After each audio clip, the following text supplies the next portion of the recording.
2023년도 첫 번째 토라 공부입니다. 65번째 토라 공부. 출애굽기 27장 20절에서 28장 43절까지. 오늘은 대제사장 옷에 대한 것을 나눠보죠. 우리가 옛날에 성막 공부를 조금 했죠. 그때 특별히 했는데 그래서 오늘 자세는 못하고 간단하게 살펴보면, 먼저 그림 보이시죠? 이게 대제사장 옷을 아무도 실물을 본 사람이 없기 때문에 대부분 상상도예요. 그리고 성경의 자세한 기록을 가지고 그려낸 거니까 뭐 사람마다 조금, 학자들마다 조금 다르게 묘사가 되죠. 어쨌든 제 3성전이 지어질 거라고 저는 보거든요. 믿거든요. 그러니까 유대인들이 알아서 잘 만들어내겠죠. 그래서 앞에 푸른색 옷을 입은 분이 대제사장 의복이고, 뒤에 흰 옷 입은 분이 일반 제사장이죠. 아론의 아들들 외에 일반 제사장들, 레위인들 이러겠죠. 그래서 우리가 성경에 보면 흰 옷 입은 무리, 혹은 세마포 옷, 또 하얀 옷이 이제 세마포 옷이 되겠죠. 흰 옷이 되죠. 흰 옷. 제사장이 오신 것이죠. 요한계시록에도 흰 옷 입은 무리가 나오고, 하나 예수님의 말씀 가운데서도 예복 입은 자들을 찾으시죠. 그 묻은 것에 옷이 되고, 일단 잠깐 지금 하나님의 예술성이라고 할 수 있어요. 하나님은 예술가시잖아요. 예술을 만드신 분이잖아요. 그래서 하나님께서 하신 모든 디자인, 색감, 색깔, 모양, 크기, 이 모든 것들은 어떤 의도가 있는 거죠. 최근에 이제 누구지? 그 음악 건축학과 한 분이 어떤 모 프로그램에서 여러 이제 명화들을, 뭐 유명한 화가들을, 또 유명한 건축가물들을 설명해 주는 거 들어보면, 난 지금까지도 그 국립현대미술관이나 뭐 몇 번 가봤는데, 박물관이나 미술관 가면 정말 볼 줄 모르고 큐레이터들이 뭘 하지? 이 그림 갖다는 어떤 데 가면은 막 몇 억짜리 그림인데 점 하나 찍어 놓고 있고, 도대체 저기서 무슨 의미가 있는 거야?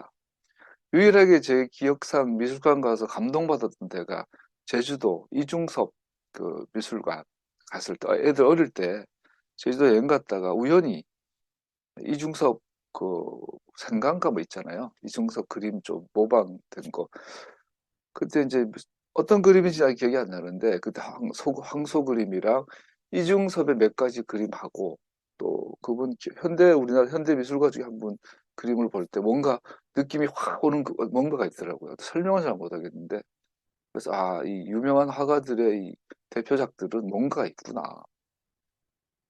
그러면서 이제 후대 큐레이터나 건축학과 이런 분들이 뭐 다비드 상이라든지 뭐 어, 그 뭡니까 성 베드로 성당이든지 무슨 조각품들 설명할 때 그 구도 막 육각형 동그라미 뭐 각도 다 해가지고 어떤 의도로 만들었을 거다, 그렸을 거다 이렇게 하잖아요. 예술의 혹 예술 과학이죠. 마찬가지죠. 그걸 만드신 분 하나님이시다 보니, 하나님은 이 대제사장 옷에 당신이 우리에게 하시고 싶은 의도와 계획과 목적과 말씀들을 정확하게 그려놨어요.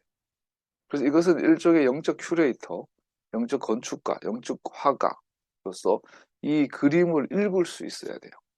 대부분 예술은 돈 많은 사람들이 하다 보니, 아니죠.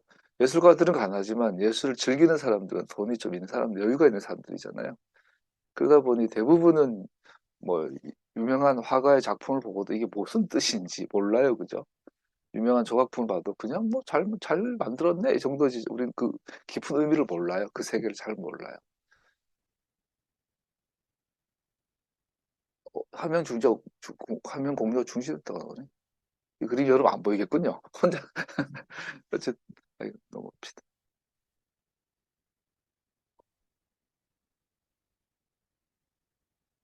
안 보이나? 공유가 되죠.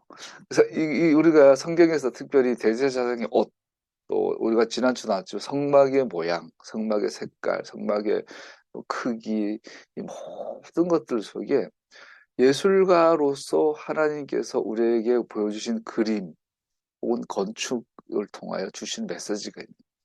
그래서 성경적 관점에서 이것을 히브리인들 그림자라고 하죠. 그림자. 그래서 우리가 동양적 사고에서는 그림자는 조금 부정적이죠, 그죠? 귀신을 묘사할 때도 꼭 그림자가 없으면 귀신이고, 그림자는 꼭 어둠의 반대 개념으로 우리가 인식하지만, 히브리적 사고에서 그림자는 전혀 그렇지 않아요. 본질을 보여주는, 반사하는 것. 즉, 그림자와 본질은 같은 거예요. 아랫물과 윗물은 서로 반사하고 있어요. 같은 거예요. 그래서 우리가 본질을 알려면, 진리를 알려면, 메시아를 알려면, 하나님을 알려면, 하나님의 나라를 알려면 우리는 뭘 봐야 되냐? 성막을 봐야 돼요. 다른 거 보면 몰라요. 성막을 봐요. 성베드로 성당 보면 진리를 알 수가 없어요. 성막을 봐야 돼. 그리고 그 안에서도 특별히 제사장들의 옷을 봐야 돼. 특별히 그 옷을 입고 무슨 일을 행하는가를 봐야 돼. 제사장이 그 옷을 입은 제사장이 하는 사역, 그가 하고 있는 그 공간을 이해하면 정확하게 영원한 우주의 진리, 온 우주를 품은 영원한 진리를 알게 되죠. 우리는 그것을 복음이라고 해요. 굿뉴스, 가스펠, 복음이라고 하죠. 그래서 내가 전한 복음 외에 다른 복음을 전하면 천사라도 저주받을 거야. 바울이 그렇게 확신했던 그 복음이 이 성막이란 건축물과 성막에서 사역하는 제사장들의 사역과 그 제사장들 입고 있는 옷 가운데 완벽하게 그려져 있어요. 이걸 그림자라고 하죠. 그래서 오늘은 그 중에서 제사장의 옷에 대해서 배워보는, 잠깐 나누는 이야기입니다. 자세한 거는 기회 될 때마다 꾸준히 합시다.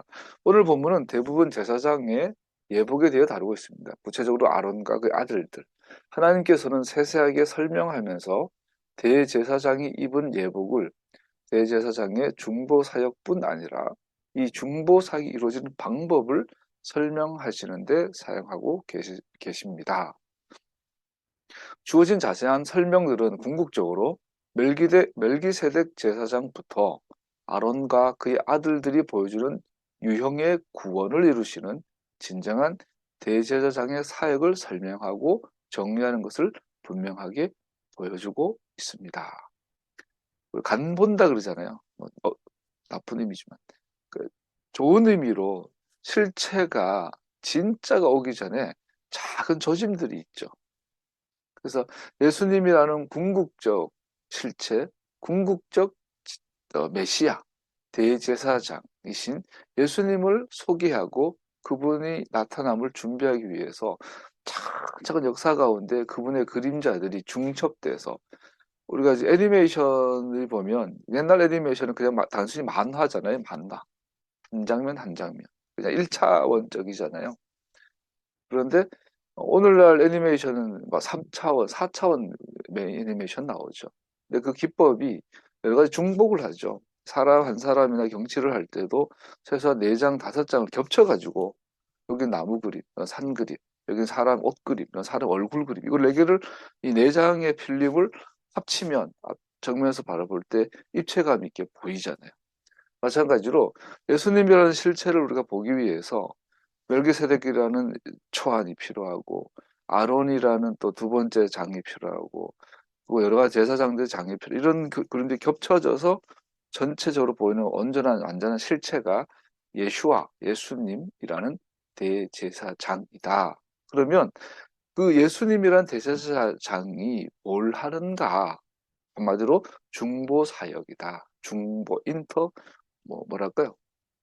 인터셉트라기 뭐라고 인터세서 이게 양쪽을 사이에서 두 사람 사이를 연결해 주는 사이가 나쁘면은 서로 달래 가지고 화해시키고 서로 말이 안 맞으면 예 이렇게 그죠? 야 그런 뜻이 아니었대. 야 그런 게 오해였대. 이렇게 가지고 서로 하나가 되게 연결해 주는 중보 사역인 거죠.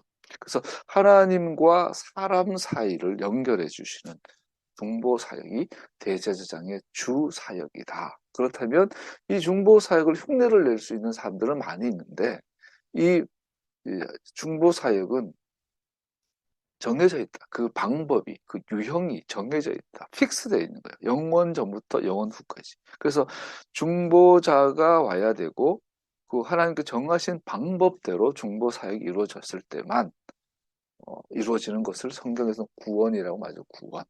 이것을 복음이라는 거죠. 아, 이제 궁극적 구원자가 와서 하나님께서 정해놓으신 그 방법대로 중보 사역을 할 때 이루어지는 그 결과가 구원이 되는 거죠. 그것이 내가 전한 복음, 그것을 가스펠 뉴스라고 할 수 있겠죠. 그러나 시작 부분은 메노라의 기름과 아론과 그의 아들들이 하나님 앞에서 빛이 꺼지지 않도록 메노라를 관리하는 것에 대해 설명하고 있다. 그래서 오늘 본문의 앞부분은 28장 20절 부분은 너는 이스라엘 자손에게 명하여 올리브를 찧어서 짜낸 깨끗한 기름을 가져다가 등불을 켜게 하되 그 등불을 늘 켜두어라. 메노라 등불을 말하죠. 여러분 20절, 20절, 21절 성경 펴놓으시고요. 찾아보면서 해줘. 그래서 메노라가 먼저 나와요. 메노라를. 왜 이렇게 끊었을까? 토라 포션을 나눌 때 앞에 27장 19절까지 연결해서 해도 좋았을 텐데 왜 메노라와 제사장의 예복을 연결해서 토라 포션을 끊었을까? 고대 유대인들은 백성들이 공급한 기름은 저녁부터 아침까지 빛을 발하는 것에 사용되어졌다. 우리 21절을 같이 읽어보죠. 27장 21절. 아론과 그 아들들은 그것을 회막 안에 증거계 앞에 쳐놓은 휘장 밖에 켜두어서 저녁부터 아침까지 주 앞에서 꺼지지 않도록 보살펴야 한다. 이것은 이스라엘 자손이 대대로 길이 지켜야 할 규례이다. 저녁부터 아침까지란 이 문구는 창세기 초반, 창조의 이야기에서 하루를 정리할 때 저녁부터 아침까지를 하루가 지나는 것을 설명하죠. 등불이 계속 켜져 있어야만 한다. 두 가지죠. 이 메노라의 특징은 저녁부터 아침까지 항상 꺼지지 말고 켜져 있어야 한다라는 가장 큰 특징을 갖고 있죠. 저녁부터 아침까지란 말은 매일매일. 그래서 매일매일 즉 365일 꺼지면 안 된다라는 것을 의미하죠. 이것은 여러 가지 의미가 있겠죠. 우리가 얼마 전 한우카를 지나갔는데 한우카가 이 메노라의 기름을 하루치 기름을 공급했더니 8일이 연장되어졌던 그 8일 동안 제우스 신상을 없애고 돼지피를 닦고 또 거룩한 제물을 준비해서 거룩한 제물로 모든 성막의 기구들, 성전의 기구들을 깨끗하게 정결하게 한 기간이 8일이었던 거죠. 그래서 성경에는 수전절, 성경을 깨끗하게 씻는 절기, 하누카라고 기억을 하죠. 이것은 메노라, 빛의 절기였죠. 거기에 해당하는 메노라. 이 메노라는 성소에서 분향단을 제외하고는 유일한 빛입니다. 성막의 세 파트가 있죠. 성막들. 거기에는 번제단과 물두멍이 있어요. 물두멍을 지나가면 휘장을 제끼고 들어가면 직사각형의 건물 텐트가 나오고 그 텐트의 안쪽 내소를 지성소라고 그러고 외소를 성소라고 하죠. 그래서 성막들, 성소, 지성소의 이걸로 성막이 구성이 되어 있고 방향은 동쪽에 출입문이 있고 서쪽에 지성소가 자리하고 있죠. 이 매너로가 있는 지역은 성소예요. 중간 첫 번째 천막 첫 번째 칸인 성소에 있어요. 성소 왼쪽 위쪽에 있죠. 그러면 성소에 들어갔을 때 있는 것이 정면에 분향단, 오른쪽에 떡상, 그리고 왼쪽에 메노라, 불. 이 성소에서 분향단 위에 숯불에서 반짝 작은 그 희미한 불빛 외에 메노라만이 유일한 빛이죠. 성경에서 유일한 빛이란 뜻은 다른 빛하고 비교해서 유일하다는 게 아니라 다른 빛이면 안 된다라는 뜻이죠. 즉 다른 빛은 없다라는 의미. 즉 떡상을 상징하는 하나님의 말씀, 예배와 기도를 상징하는 분향, 하나님과 우리의 관계를 설명하는 모든 것은 반드시 메노라의 빛이어야만 한다라는 거죠. 다른 빛으로 비춰져서는 떡상을 볼 수가 없고 분향단을 볼 수가 없다. 하나님에 대한 예배, 하나님 향한 기도, 찬양, 하나님의 말씀, 하나님의 토라를 아는 것은 오직 이 빛으로만 가능하다라고 말하고 있는 거죠. 그리고 이 빛은 두 번째 아까 하는 특징은 이 360을 꺼주면 안 된다. 등불을 위해 백성들이 기름을 가져온 것은 그들이 제사장 사역이 가능하도록 하는 것에 동참했다는 것을 보여주는 것이다. 성소는 메노라가 없으면 깜깜하였기 때문이다. 메노라는 살아있는 아몬드 나무 가지 모양을 따라 제작되었기 때문에 메노라는 생명을 상징한다. 그래서 이 메노라가 상징하는 것은 많은 의미가 있지만 가장 아까 중요한 것은 계시죠. 예수님의 교회, 예수님이 이 땅을 거니셨던 그 예수님께서 다니셨던 교회 에클레시아는 히브리 사유 위에 세워진 공동체였어요. 바울과 베드로가 참여했던 회당 중심의 그 신앙 공동체는 그 에클레시아는 어, 히브리적 교회 공동체였어요. 그러나 예수님 돌아가시고 바울도 돌아가시고 제자들 다 돌아가시고 속사도 시대가 오고 변증가들의 시대가 오고 나중에 이제 동방교회 서방교회 나뉘고 기독교 역사가 중세로 현대로 지나가면서 어느 순간부터 이 기독교 안에는 메노라의 빛이 아니라 헬라의 빛이 헬라적 빛이 들어오기 시작했죠.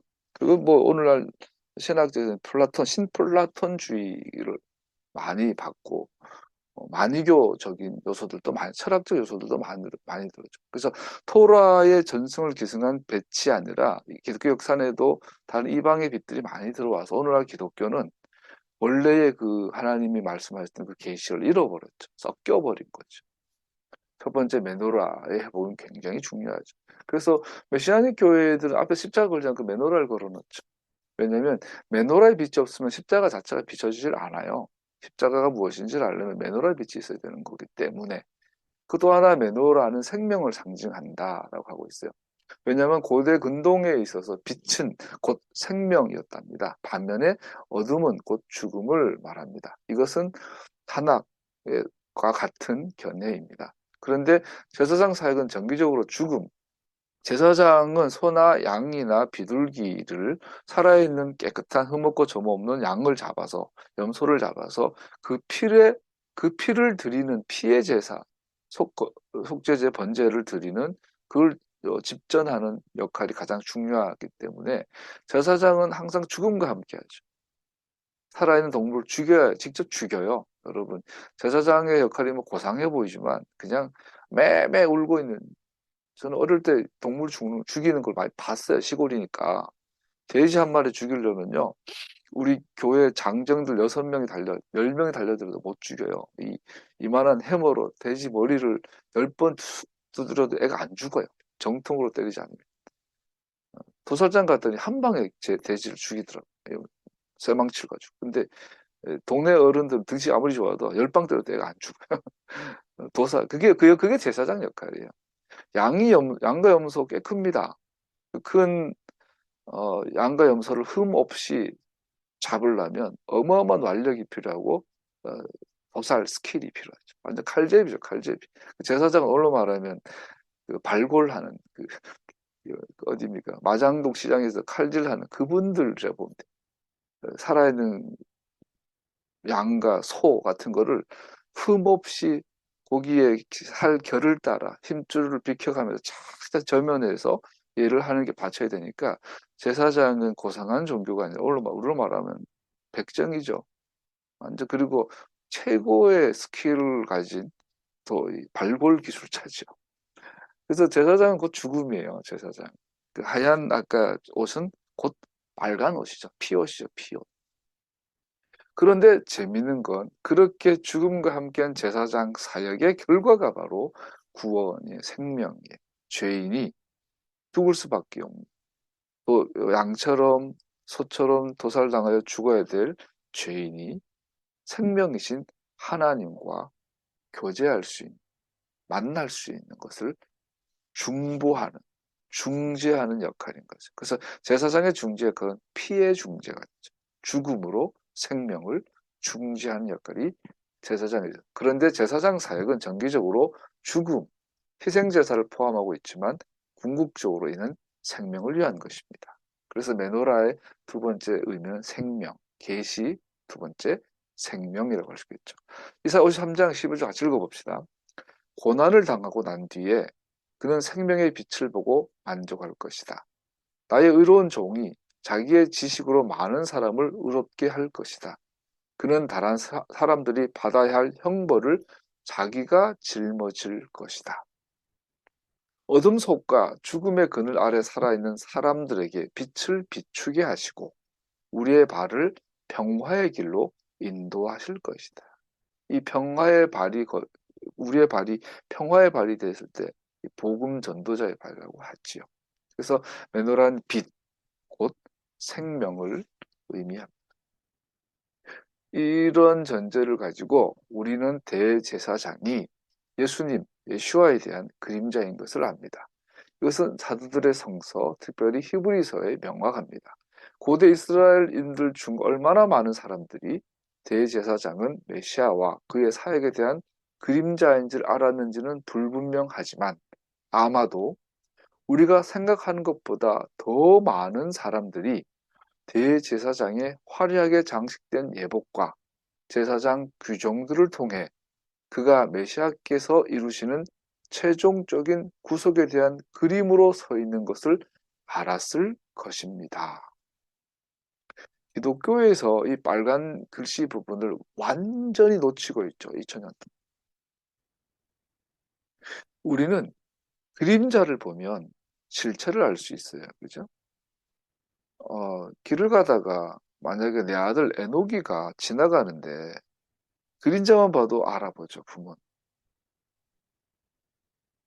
부부라면, 부모와 자식이라면, 저는 개인적으로 사람 얼굴 잘 기억을 못 하더라고요. 병적인 것까지는 아닌데, 제가 길을 하고 사람이 두네요. 얼마 전에도, 그저께, 지난주에도, 그 사회봉사자들 우리 일터에 오면 이분들은 막 중범자들도 있거든요. 성매매범, 폭행, 음주가 제일 많고, 뭐 이런 분들이 한 8명씩 와요, 매일. 험한 사람들도 있고, 야, 이렇게 신실한 분이 왜 그런 벌을 받았을까? 예, 판사 앞에서 돈 낼래, 벌금 낼래, 사회봉사할래? 그러면 사회봉사 선택해서 와요. 일당 10만 원, 돈 7만 원 이분들이 하고 가면. 근데 지난주에 내 앞에서 있었던 분이 너무 사람이 좋고 신실해요. 그 느낌도 말투도 일하는 것도 너무 사람이 좋아요. 내 나이 또래인데. 그래서 이런 사람이 왜 여기로 왔을까? 하면서 이제 오랜만에 보니까 유튜브로 뭐 보면서 일을 하고 있는 거예요. 저는 일을 가르쳐주는 입장이니까 가르쳐주면서 봤더니 다스베이다를 보더라고요. 그래서 반가워서 선생님 저도 다스베이다 애청자입니다. 뉴스공장이 멈춰서 아쉽습니다. 했더니 자기 되게 반가워하더라고요. 그래서 한참 대화를 했어요. 그리고 이제 그분 돌아가고 저도 이제 퇴근을 하고 그 다음 날 다시 만났는데 내가 이 사람을 몰라보겠더라고. 하루 만에 이 사람 얼굴 잊어버렸어요. 어제 한참 대화를 했는데 옆에 다른 아저씨가 앉았는데 속으로 어제 내가 대화했던 분이 이분인지 저분인지 내가 헷갈려서 처음 인사를 못 하겠더라고. 그래서 한참 지난 다음에 뒤에서 보니 또 다스베이다 보고 있더라고. 아, 저분이었구나. 제가 이렇게 사람 얼굴 보는 게 둔해요. 근데 우리가 어, 그런데 이제 지혜로운 사람, 감각이 뛰어난 사람들은 한 번 보면 평생 아닌 사람도 있대요. 얼굴을 딱 보고 나면 심지어 매일 출근하는 그 기차 지하철에 탄 사람들의 얼굴을 평생 안 잊어버린 사람도 있대요. 괴롭대요. 10년이 지났는데 딱 보면 저 사람 나랑 출근할 때 5호선 어디서 같이 타던 사람인데 딱 아는 사람들이 있대요. 그런 사람들. 저랑은 반대죠. 성경에서 지혜로운 자는 그런 사람을 말한다고 볼 수 있어요.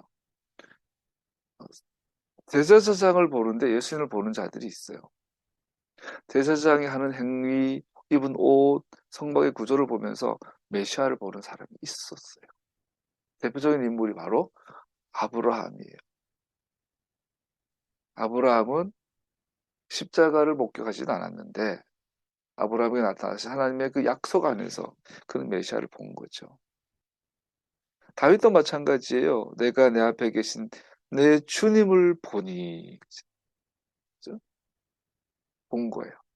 그래서 실제로 단학 성경에 나오는 예수님 구원받은 하나님의 백성들은 전부 다 예수님을 보고 믿은 거예요. 뭘 보고 믿었을까요? 이런 그림자를 보고 예수님을 본 거예요. 그 우리도 마찬가지예요. 여러분 예수님 본 적이 있어요? 십자가 달려서 예수님 본 적이 있죠? 없어요. 근데 어떻게 믿어요? 듣고 믿잖아요. 믿음은 들음에서 오고 들음은 전함에서. 그래서 선교사가 필요하고 전도자가 필요한 거죠. 복음을 전하면 듣고 믿어요. 그래서 아브라함도 듣고 믿었고 듣고 믿었고 듣고 믿었고 우리도 듣고 믿는데 거기다가 우리보다 더 유리한 건 성막이 있잖아. 대제사장이 있잖아. 예수님이 어떤 분인지 정확하게 보여주는 그림자가 있잖아. 그래서 탄핵에 나오는 예수님 이전에 있었던 사람들도 어쩌면 우리보다 더 선명하게 예수님을 보고 믿었어요. 그들은 믿음으로 구원받은 거예요. 행함으로 구원받은 게 아니에요. 굉장히 중요한 그림. 메시아는 기름 부음 받은 자라는 의미로 대제사장의 기름 부음과 가장 밀접한 관계가 있습니다. 이 기름 붓는 것의 중요성은 시편 133편에 있습니다. 형제가 연합함이 동가임이 어찌 그리 아름다운가. 이런 머리에 기름 부었더니 기름이 수염을 타고 귀를 찌르고 쭉 온몸을 적시는 그런 그 구절 있죠. 다시 말씀드리지만 대제사장은 일거수일투족, 옷, 먹는 거, 행동, 그 성막 전체는 예수님을 선명하게 보여줍니다. 믿음이 있는 사람은 이것을 보면 예수님을 보게 됩니다. 대제사장을 보고도 예수님을 못 보면요. 예수님을 직접 만나도 못 봐요. 대부분 그랬죠. 본문에 묘사된 대제사장의 예복은 영화롭고 아름답다라고 묘사됩니다. 렉 카보드 우렛 티프 아레트. 카보드는 영광, 영예, 풍성한 뜻, 무겁다, 카보드. 카보드는 영광이란 뜻이죠. 대제사장의 직무는 그가 특별한 예복을 입음으로 특별한 영예를 지니게 됩니다. 특별한 영광이 옵시다. 티프레레트란 뜻은 아름답다, 화려하다. 요셉이 입었던 색동옷, 우리나라는 색동옷 그러니까 알록달록한 옷인데 화려하다. 그래서 성경에서 화려한 옷의 대명사는 두 가지가 있어요. 예수님의 말씀이나 성경 전체에서 화려한 옷은 크게 두 가지. 하나는 대제사장의 옷이, 하나는 헬라 도시에서 입는 옷이. 그래서 탕자가 아버지의 집을 떠나 헬라 먼 도시로 갔을 때 그 먼 도시가 헬라 도시였고 그 도시의 특징은 화려해요. 화려하다. 그래서 야곱의 아들 디나가 화려한 그 여인들, 동네 여인들의 유행, 오늘 뭐 유행이죠. 야, 문신이 유행이래, 문신하고. 야, 요즘은 뭐, 포로도 들어야 되고, 뭐, 랩으로 남을 디스하는 게 요즘 유행이래, 뭐, 따라하고. 요즘은 또, 말이 하나 정도는 해줘야 되나 봐. 술도 한 잔 해야 되고, 막, 유행이래. 막, 미니스커트, 유행이래. 막, 따라했던 거죠. 화려한. 그래서, 나이트, 나이트 클럽 저 한번 가봤습니다. 예, 나를 군대 가기 전에. 공돌이 할 때, 알바할 때, 사장 딸 어떻게 천호동에 알탕 가봤는데, 지금도 기억나요. 그 조명빨이 엄청 화려했던, 어, 화려해. 화려하지 않은 술집은 없어요. 그죠? 뭔가 화려하게 꾸며놨어요. 그래서 하나님의 화려함과 세상의 화려함이 이렇게 있는데, 윗물과 아랫물 아닌 거죠.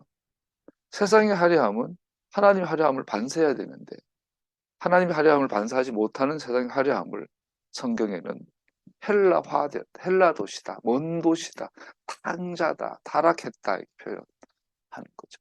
이러한 설명은 대제사장이 백성들을 위해서 수행하는 직무와 떨어져서 설명할 수 없습니다. 그 직무는 그가 행하는 중보 사역을 위한 것이고 하나님께서 그를 기뻐하시고 기꺼이 그들의 죄를 용서해 주십니다.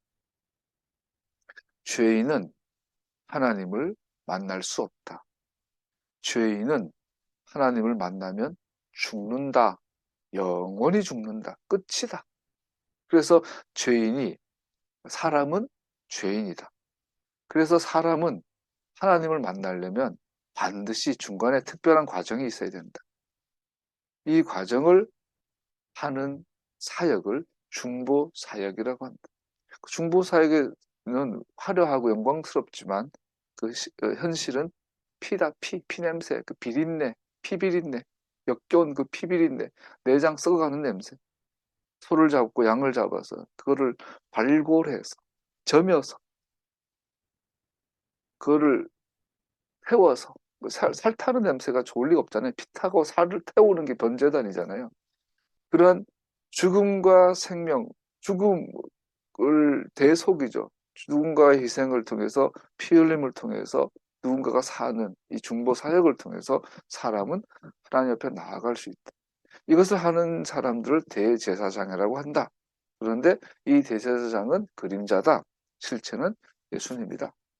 예수님께서 당신을 제물로 피 흘리시고 온몸에 살이 찢기시고 죽음 당하셨고 발가벗김 당하셨고 침뱉음 당하셨고 온갖 수모를 당하셨고 이 문둥병 취급을 받으셨고 왕따 당하셨고 그렇게 희생하셨고 대신에 부활하셔서 다시 사셨다.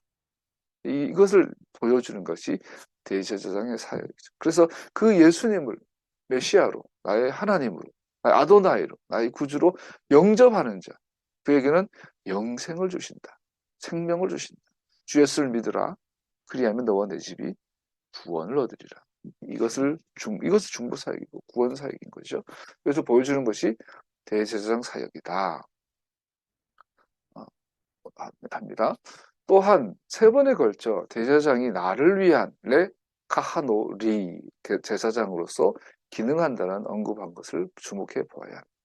그리고 이 대제사장을 설명하면서 하나님께서는 나를 위하여, 나를 위하여, 나를 위하여 세 번 반복하고 있어요. 28장 3절 읽어볼까요? 내가 슬기로운 생각으로 가득 채워진 모든 재주 있는 사람을 불러다가 나를 섬길 아론이 제사장이 되어서 입을 예복을 만들려고 해라. 나를 섬길 아론. 4절에도 그 부분에 보면 나를 섬기는 제사장 일이라고 말하고 나를 섬김. 41절에 28장 41절에 보면 몸 아래를 노출하는 죄를 지으면 죽는다. 이것은 41절 그들을 거룩히 구별하여 나를 섬기게 하여라. 제사장이 섬겨야 될 대상은 하나님 한 분이라는 거죠. 그러므로 여기에 설명된 예복들은 대제사장을 구별하기 위해서뿐 아니라 그의 특별하고 유일한 의무를 요구하는 거룩한 특징을 나타내기 위해서라고 생각할 수 있습니다. 칸이라는 동사는 특히 제사장 직분을 수행하다, 제사장으로서 활동하다를 의미합니다. 각각의 예복들은 대제사장의 직무와 봉사와 어떤 관련이 있습니까? 머리에 관과 성직패, 코데시라 아도나이, 머리에 띠를 이렇게 둘렀죠. 이 띠를 둘렀는데 앞에 코데시라 아도나이, 주님께 거룩이라고 쓰여 있다는 거죠. 이것은 고대 사회에서는 왕들이 하는 모양새였나 봐요. 왕족의 모양이고 이것은 대제사장이 왕처럼 보이도록 한 겁니다. 그래서 라더시 코데시라 아도나 이런 머리띠는 왕 같은 제사장에 대한 그림이죠. 예수님은 왕이다, 대제사장이다를 설명하고 있는 거예요. 이것을 의미하는 바는 예수님께서 대제사장이라는 말은 예수님 외에 다른 이름은 없다. 다른 중보자는 없다. 다른 구원자는 없다. 오직 예수님만이 나의 구원자이시다라고 말하고 있고요. 두 번째, 왕이란 말은 우리가 시드로에서 가장 많이 나온 편이죠. 온 우주의 왕이신 아도나이여, 내가 주를 찬양하나이다. 온 우주의 왕이신 주님, 주인. 이것이 라도시카, 카도시, 코데시라 아도나이. 에봇, 제사장이 이스라엘 백성들을 주님 앞에 운반하는 자로 보여집니다. 제사장은 우선 통짜 겉옷이 있고 통짜 겉옷 위에 조끼를 입고 조끼 앞에 이 흉패가 있죠. 이런 그림 아까 본 것처럼 에봇은 대제사장이 이스라엘 백성들 주님 앞에 운반하는 자를 보여줍니다. 양쪽 어깨에 견장이 있는데 군대 간 분들은 뭐 분대장 닮으면 녹색 견장 달죠. 요즘 모르겠어요. 우리 때는 녹색 견장을 달았는데 같은 입대 동기라도 녹색 견장이 있은 자만이 명령권이 있어요. 여기 견장이 있고 없고가 차이 엄청 커요. 전쟁 나면 견장에 있는 사람들은 같은 어, 병사라도 사살권이 있어요. 명령 불복종에 대한 처벌권이 있어요. 경장한 거예요. 견장이라는 거지. 그래서 어깨에 견장이 있는데 대제사장은 양쪽에 견장 뭐 예를 들면 두 개가 있는 거죠. 어깨에 한쪽에 6명, 한쪽에 6명씩 12 이스라엘의 아들들이 어깨에 쓰여 있는 거죠. 그래서 제사장은 이스라엘을 운반하는 자, 걸어 다니는 이스라엘. 왜냐하면 에봇에는 값비싼 보석들로 치장된 종패가 붙어져 있어 각각 이스라엘 지파 12지파를 상징하며 그 안에 이스라엘 아들들 이름이 새겨져 있기 때문입니다. 같이 읽어보죠. 도장 새기듯 임의 마음에 나를 새기세요. 도장 새기듯 임의 팔에 나를 새기세요. 사랑은 죽음처럼 강한 것, 사랑의 시샘은 저승처럼 잔혹한 것, 사랑은 타오르는 불길, 아무도 못 꾸는 거센 불길입니다.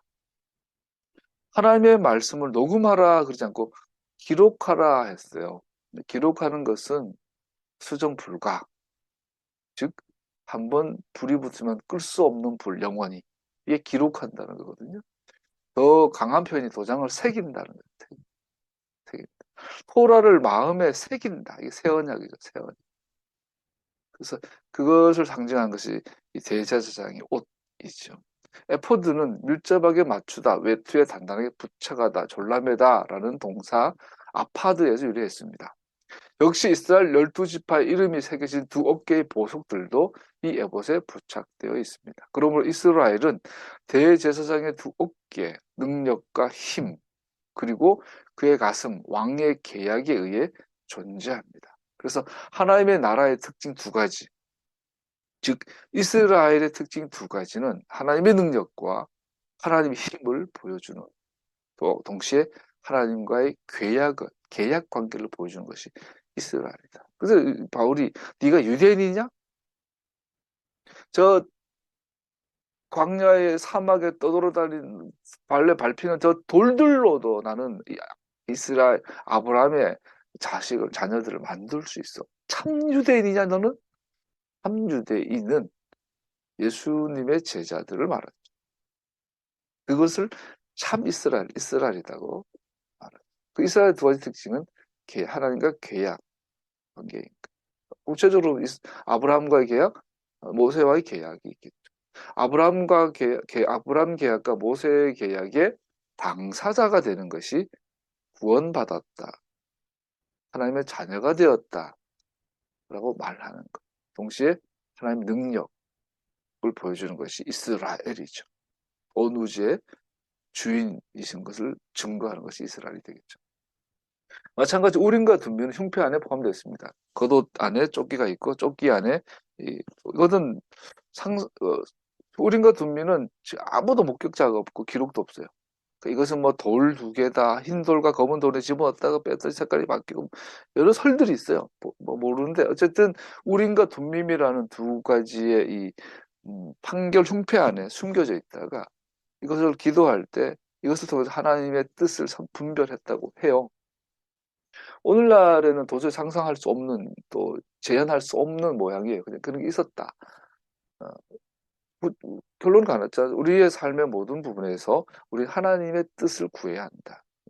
이는 대제사장은 하나님의 직접적인 계시를 받는 존재라는 것을 가리킵니다. 특별히 대제사장의 가슴 속에는 우림과 둠밈이 있어서 하나님의 뜻을 직접적으로 계시받을 수 있는 자격을. 겉옷은 청색으로 염색된 양모로 만들어졌습니다. 이것은 대제사장은 하늘의 영역과 연결된 존재인 것을 나타냅니다. 테클렛은 하늘색입니다. 순결한 면포로 제작된 겉옷은 대제사장의 순결을 나타냅니다. 이것은 백성을 위한 중보적 사역을 이루기 위해서는 제사장의 개인적 정결이 요구되는 것을 강조합니다. 대제사장은 예수님을 가리키는 상징하는 거니까 개인적으로서 나는 사생활이 필요해. 너 안 돼요. 하나님의 사람들은 사생활이 존재하지 않아요. 즉 사생활조차 하나님께 드려져야 돼. 그리고 그것을 기뻐하는 것을 자발적인 헌신이라고.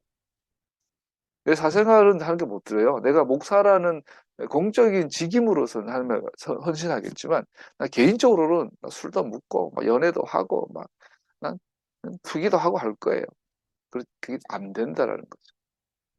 맨발로 사역해야 한다라는 것은 그의 직무는 거룩한 땅에서 행해지고 있음을 가르치고 있습니다. 그래서 모세야 네가 선 땅은 거룩하니 신발 벗어라. 네가 하는 모든 행위는 거룩하다라고 말합니다.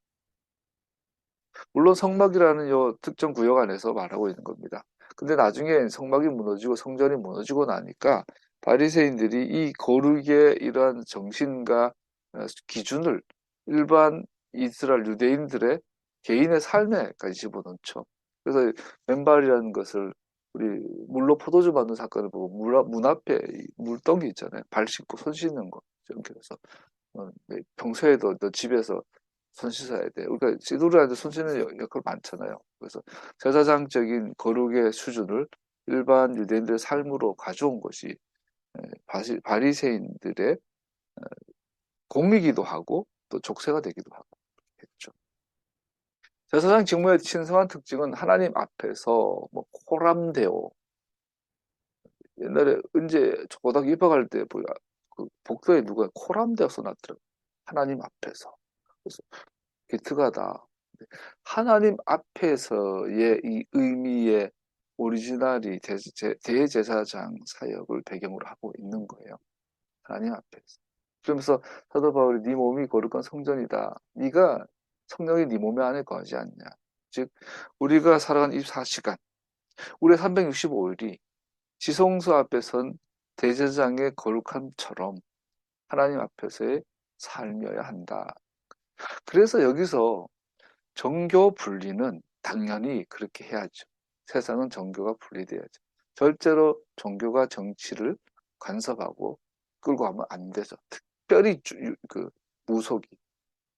그런데 또 다른 한면에서 예수 믿는다는 것은 곧 사회적 약자들과 사회 정의에 대해서 관심을 안 가질 수가 없어요. 왜냐하면 내가 검사인데 위에서 막 로비가 들어오거나 막 강압이 들어올 때 내가 검사라서 저 사람 죄가 없는데 기소하래. 죄가 없는데 죄를 꾸미래. 그러면 내가 예수 믿는 검사라면 어떻게 해야 돼요? 하나님 앞에서 서야 되는 거죠. 그래서 우리가 하나님 앞에서의 이 정신은 부득이하게 우리를 정치에 관심을 갖고 사회 문화 모든 부분에 관심을 갖게 하는 거예요.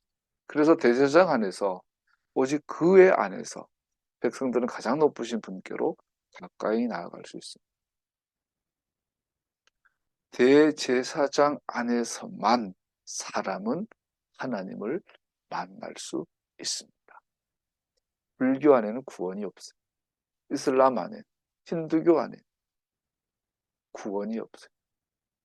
기독교 안에는 있나요? 있죠.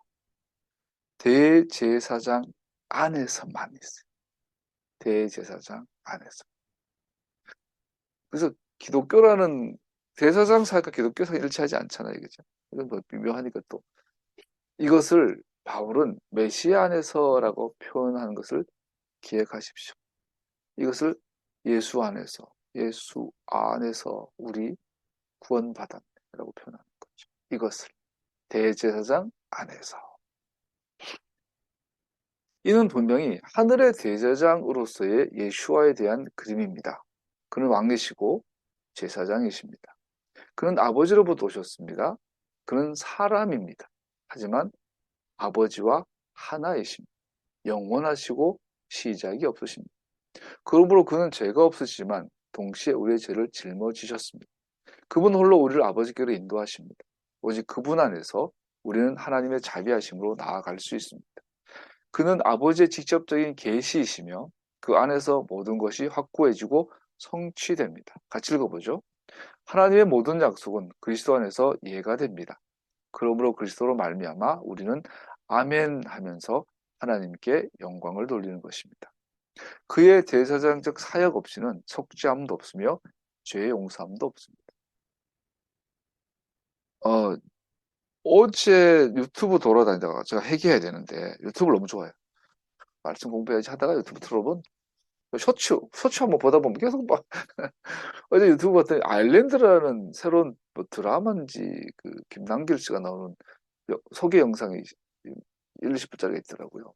그래서 근데 그 돌하루방이더라고요. 제주도예요. 아일랜드라는 것이 제주도를 말하는 거길래 제주도 이야기네. 그래서 들어가 봤어요. 봤더니 막 괴물 나고 귀신 나고 막 그래요. 돌나르방에서 막 귀신이 나타나고 이래. 처음엔 뭐야 한 1분 보다가 꺼버렸는데 김남길 배우를 내가 좋아하잖아. 그래서 제주도 이야기고 하니까 들어가 봐서 어떤 주제인지 뭐 스킵하면서 봤더니 그 제주도에 뭐 무슨 귀신이 제주 한라산에 그 할매 귀신 있잖아. 이렇게 제주 귀신이 있는데 이게 이제 전 세계를 정말로 이끌 만한 파워풀한 악령인데 이 악령이 한때 한 시대 어떤 시대는 캐톨릭이 축사한다 그러면 하냐 이게 하고 한때는 불교가 그래서 어 불교 여기서 종교 통합이라는 거예요. 제주도에 있는 악령을 퇴치하기 위해서 캐톨릭과 불교가 같은 편 먹는 거죠. 그래서 전 세계의 이 그런 뭐 주제들이나 보면 사람들을 합리화시키고 합리적이라고 생각하는 게 뭐냐면 어떤 악이라는 우리의 그 외부적 악이 있어요. 우리라는 지구촌이라는 사람이라는 인간이라는 이 공동체 밖에 악이 있는데 이 악을 대처하기 위해서 우리 하나가 돼야 되는 거죠. 그리고 또 다른 면으로 신이 있어요. 신이 있는데 이 신이 인간에게 나타난 모습이 종교인데 어떤 시대에는 캐톨릭으로 어떤 지역과 시대에는 불교로 뭐 누구에게는 힌두교로 뭐 누구에는 조로아스터교로 누구는 뭐 그 지역의 또 무속으로 뭐 이렇게 토템으로 이렇게 나타났다고 보는 거죠. 그래서 결국은 모든 종교가 정점에 다다르면 하나님이다, 신이다라고 보는 거지.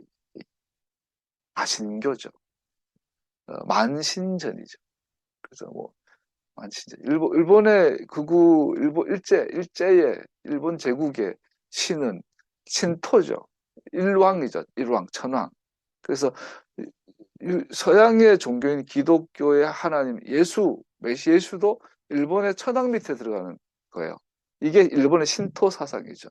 그 신토가 우리나라를 점령한 일제 식민지죠. 그 일본의 신토 사상을 오늘날 이어받은 게 일본 지금 극우 아베 세력들이죠. 통일교 잘하고 있어요. 걔들 막 박살내기 통일교야. 자, 그 세상 사람들 그런 의식을 갖고 있어요. 많은 샌들 가운데 우리끼리 평화. 그래서 세계 평화, 반전, 반핵, 인권 이 운동의 뿌리 중에 하나가 그게 있어요. 그죠? 우리 인간의 세상 밖에 있는 악과 우리 하나가 돼야 돼. 그래서 우리는 반전, 반핵, 그거 여기서 동성애도 막 받아주고 소수자를 위한 인권 막 이러고 막 여성 여권 신자원들 페미니즘도 거기서 나오는 거예요. 그래서 만신전 사상 여기에 대해서 오늘 대제사장을 말하는 거예요. 너 거기는 죽음과 심판이다. 하나님은 한 분이시고 사람이 하나님 앞에 나갈 수 있는 길은 한 길이 오직 예수님의 십자가의 중보 외에는 다른 길은 없어. 오직 예수님만 구원자시고 유일한 중보자시고 유일한 구원자시고 이거를 보여준 것이 대제사장. 그러니까 오늘날 사회는 교회를 성경을 독단이다, 독선이다, 아집이다. 막 여기에 대해서 대제사장은 여전히 말하고 아니야. 예수 외에 다른 길은 없어. 대제사장의 중보 사역 외에 다른 길은 없어. 다른 길은 없어. 다른 복음은 없어라고 말하고. 3년 사이클에서 오늘 본문에 대한 선택된 합부타를 호세아 14장 4절 9절. 그래도 호세아서에 보면 6절에 그 나무에서 가지들이 새로 뻗고 올리브 나무처럼 아름다워지고 레바논의 백향목처럼 향기롭게 될 것이다. 오늘 본문에 처음 이스라엘의 자녀들이 메노라의 기름을 위해 감람나무 기름을 가져오라는 명령이었습니다. 여기에 감람나무 짜이트는 호세아서의 동사와 연결되어집니다. 그 밖에 대제사장의 아름다운 옷과 그가 주님 앞에서 이스라엘 지파를 나타낸다는 사실은 하프타라의 이스라엘이 메시아닉 시대의 주교로 돌아와 그의 길을 행하는 이스라엘의 아름다움과 평행하여 나타납니다. 더구나 9절 지혜로운 사람, 총명한 사람, 주님의 길을 아는 자들이라고 말합니다. 호세아 14장 9절 지혜로운 사람은 여기에 쓴 것을 깨달아라. 총명한 사람은 이것을 마음에 새겨라. 주님의 길은 올바르다. 의로운 백성은 그 길을 따라 살아가지만 죄인은 비틀거리며 넘어질 것이다. 이는 토라의 계명들을 말하는 것입니다. 주님의 길, 데렉 아도나이는 의롭다, 예샤림, 그리고 의로운 사람들은 그 길로 행할 것이고 죄인들은 그 길에서 쓰러져 넘어질 것이다. 토라를 버려 것을 적그리스도라고 하죠. 다니엘은 반토라주의를 적그리스도주의라고 하죠. 요한계시록에서 말하는 적그리스도 거짓 사도들은 토라를 반대하는 자들이에요. 그런데 주님의 길은 토라의 길을 말하는 거예요. 토라를 버렸다 그러면 호세아를 부정하는 거예요. 오늘날 교회에서 호세아를 하나님의 사람을 인정하면서 호세아가 말한 그 예언은 믿지 않아요. 주님의 길은 올바르다. 토라는 올바르다라고 말하고 있습니다. 의로운 백성은 하나님의 백성은 아브라함의 자녀는 구원받은 예수쟁이들은 그 길을 따라가지만 예수쟁이들은 토라를 따라가야 한다. 그렇지 않으면 죄인은 예수 믿지 않는 사람들은 비틀거리면 넘어질 것이다 라고 호세아는 경고하고 있는 거죠. 그것들을 아는 것에 대한 랍비들의 해석은 그래서 랍비들은 성막과 성전의 법령들뿐 아니라 희생제사 규정들과 제사장 직무들에 대한 것들을 배워지고 이해되어져야 한다라고 말하고 있는 거죠. 잘못 배우니까 기독교처럼 반토라적인 가버리는 거예요. 그러나 배워야 한다 제대로 하고 있는 거죠. 오늘 본문에 관련되어 선택된 사도들의 성서는 히브리서 4장 14절 16절에도 명확하게 나옵니다. 우리가 읽었었죠. 히브리서는 처음부터 예수와는 하늘의 대제사장으로 보여주며 땅 위의 제사장과 그의 직무는 그를 예표하는 것들이라고 설명하고 있습니다. 오늘 본문은 우리의 하늘의 대제사장이신 예수와께서는 아버지 앞에서 우리를 대표하실 수 있다. 유일한 분이시다라고 말하거든요. 왜냐하면 그는 당신 자신이 우리를 가운데 계신 분이시기 때문입니다. 그의 성육신의 신비 안에서 그는 진정한 인성을 사람을 되셨고 그래서 그는 죽으심으로 뿐 아니라 다시 사심으로도 부활하심으로 우리를 온전하게 대표하실 수 있습니다. 만약에 아프리카 흑인이 아니면 남미의 멕시코 사람이 오늘 우리나라 대선에 출마한다면 사람들이 그 받아 주겠어요? 근데 쏘기만 받겠죠. 우리 그 태영호 북한 영국 대사관 출신이 그 양은 빨갱이잖아. 너무한가? 어쨌든 뭐 본인이 또 왔다고 하니까 이제는 빨갱이 아니겠죠. 진짜 소위 문재인은 빨갱이 아니야 했던 그 빨갱이로라면 문재인보다 태영호가 더 빨갱이잖아. 근데 태영호가 우리나라 최고 부자와 엘리트들이 많이 사는 강남에서 국회의원이 됐어요. 마치 아프리카 흑인이 대한민국 대통령 된 것 같은 거죠.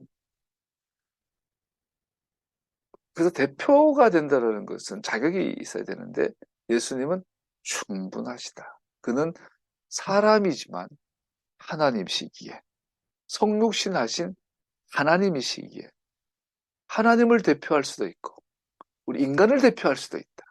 그래서 하나님을 대표할 수도 있고 인간을 대표할 수 있을 때 갖는 자격이 중보자. 중보자, 대제사장의 자격은 오직 예수님만 할 수 있어요. 다른 이름은 없어요. 그래서 아까 종교 통합, 종교 간의 대화, 종교 간의 대화는 해야죠. 우리 스님하고 잘 지내야죠. 좋은 이웃으로. 이슬람 친구들하고도 같이 친구처럼 지낼 수 있어야 하지요. 그러나 진리와 교리를 통합할 수는 없죠. 그 종교 간의 통합은 불가능하죠. 친구는 될 수 있어요. 그죠? 그래서 왜 그들은 하나님을 대표할 수 없기 때문에 동시에 사람도 대표할 수가 없어요. 마호메트는 사람을 대표할 수 없어요. 부처는 석가는 시타르타는 사람을 대표할 수 없어요. 물론 하나님도 대표할 수 없어요. 오직 예수님만 중보자, 구원자의 이름을 받으실 수 있어요. 유일한 분, 한 분 다른 이름은 없어요. 그는 우리들처럼 모든 것에 유혹을 받으셨지만 죄는 없으신 분이십니다. 이것은 설명하기 어려운 문제지만 그럼에도 불구하고 사실 팩트가 만약 우리가 예수와께서 우리 약함을 이해하실 수 없는 분이라고 생각하려고 한다면 혹은 그가 이 타락한 세상의 저주에 깊은 동정심을 갖고 계시지 않는 분이라고 생각하려 한다면 그의 성육신 하심은 즉시로 다른 교훈을 증명해 주십니다. 예수님은 누구신가? 메시아신 예수와는 사람으로서 같이 읽어보죠. 하나님은 한 분이시요 하나님과 사람 사이의 중보자도 한 분이시니 곧 사람이신 그리스도 예수이십니다. 이제는 높은 곳에 전능하신 분의 오른편에 계시며, 또 같이 읽어보죠. 그는 하나님의 영광의 광채시요 하나님의 본체대로의 모습이십니다. 그는 자기의 능력 있는 말씀으로 만물을 보존하시는 분이십니다. 그는 죄를 깨끗하게 하시고서 높은 곳에 계신 존엄하신 분의 오른쪽에 앉으셨습니다. 예수님은 사람이다. 예수님은 하나님이다. 아버지의 본체시다. 그러면서 그분 어떤 분이냐? 우리를 위해 언제나 중보하고 계십니다. 따라서 그는 자기를 통하여 하나님께 나오는 사람들을 완전하게 구원하실 수 있습니다. 그는 늘 살아 계셔서 그들을 위하여 중재 간구를 하십니다. 그래서 사도 바울이 주 예수를 믿어라. 그리하면 너와 내 집이 구원을 얻으리라. 자신 있게 선언하고 다녔던 거죠. 오늘날도 여러분과 저는 매일 이 질문 앞에 서야 돼요. 주 예수를 믿으라. 그리하면 너와 내 집이 구원을 얻으리라. 어제 거기에 아멘 했으면 오늘도 하셔야 돼요. 한 번 해서 끝나지 않아요. 내일도 하셔야 돼요. 죽을 때까지 매일매일 새롭게 예수님 믿습니다. 예수님 나의 구원자이십니다. 주님만이 나를 중보하시고는 하나님께 인도하시는 생명의 하나님이십니다. 나와 내 가정은 주님을 믿습니다. 라고 매일매일 새롭게 고백하셔야 돼요. 그의 사역은 아버지께 온전히 받아들여졌습니다. 같이 읽어보죠. 주님께서 그를 상하게 하시고자 하셨다. 주님께서 그를 병들게 하셨다. 그가 그의 영혼을 속건제물로 여기면 그는 자손을 볼 것이며 오래오래 살 것이다. 주님께서 세우신 뜻을 그가 이루어 드릴 것이다. 고난을 당하고 난 뒤에 그는 생명의 빛을 보고 만족할 것이다. 나의 의로운 종이 자기의 지식으로 많은 사람을 의롭게 할 것이다. 그는 다른 사람들이 받아야 할 형벌을 자기가 짊어질 것이다. 그러므로 나는 그가 존귀한 자들과 함께 자기 몫을 차지하게 하며 강한 자들과 함께 전리품을 나누게 하겠다. 그는 죽는 데까지 자기의 영혼을 서슴없이 내맡기고 남들이 죄인처럼 여기는 것도 마다하지 않았다. 그는 많은 사람의 죄를 대신 짊어졌고 죄 지은 사람들을 살리려고 중재에 나선 것이다. 마태도 이렇게 기억합니다. 읽어보죠. 베드로가 아직도 말을 하고 있는데 갑자기 빛나는 구름이 그들을 뒤덮었다. 그리고 구름 속에서 이는 내 사랑하는 아들이다. 나는 그를 좋아한다. 너희는 그의 말을 들어라 하는 소리가 들려왔다. 밧콜. 이는 내 사랑하는 아들이요. 내 기뻐하는 자다. 그러니 너희는 그의 말을, 즉 그의 말을 들어라. 부처 말 듣지 마라. 시타르타 말 듣지 말고, 예? 윤석열이, 건진이, 정법 얘들 말 듣지 말고, 예? 그의 말을 들어라 하는 것. 우리는 사랑받는 분에게 설교할 때 김건희, 윤석열 하면 힘이 나요. 우리는 사랑받는 분에게 받아들여졌다는 온전한 확신을 가지고 아버지의 현존 안으로 들어갈 수 있게 되었습니다. 우리는 같이 읽어보죠. 우리는 사랑받는 분에게 받아들여졌다는 온전한 확신을 가지고 아버지의 현존 안으로 들어갈 수 있게 되었습니다. 아멘. 여러분은 여러분 자신이 만족이 되나요? 자기 자신에 대해서 이불킥도 하고 부끄럽고 자신 없고 열등감 덩어리, 무능력 덩어리로 보고 막 그럴 수 있잖아요. 근데 어떡합니까? 여러분 그 모습 그대로를 이미 받아들이셨다라는데, 그래서 그 모습 그대로 하나님의 현존 안에 들어갈 수 있게 되었다라는데 어떡합니까? 에베소서 1장 3절 5절 같이 읽어보죠. 우리 주 예수 그리스도의 아버지이신 하나님을 찬양합시다. 하나님께서는 그리스도 안에서 하늘에 속한 온갖 신령한 복을 우리에게 주셨습니다. 하나님은 세상 창조 전에 그리스도 안에서 우리를 택하시고 사랑해 주셔서 하나님 앞에서 거룩하고 흠이 없는 사람이 되게 하셨습니다. 하나님은 하나님의 기뻐하신 뜻을 따라 예수 그리스도를 통하여 우리를 하나님의 자녀로 삼으시기로 예정하신 것입니다. 선택하신 것입니다. 우리를 하나님의 자녀로 삼도록 작정하신 것입니다. 에베소 2장 18절이요. 같이 읽죠. 이방 사람과 유대 사람 양쪽 모두 그리스도를 통하여 한 성령 안에서 아버지께 나아가게 되었습니다. 3장 12절이요. 우리는 그리스도를 믿음으로써 그분 안에서 확신을 가지고 담대하게 하나님께 나아갑니다. 아멘. 그러므로 여러분, 우리의 고백을 신속하게 하십시다. 기도하겠습니다.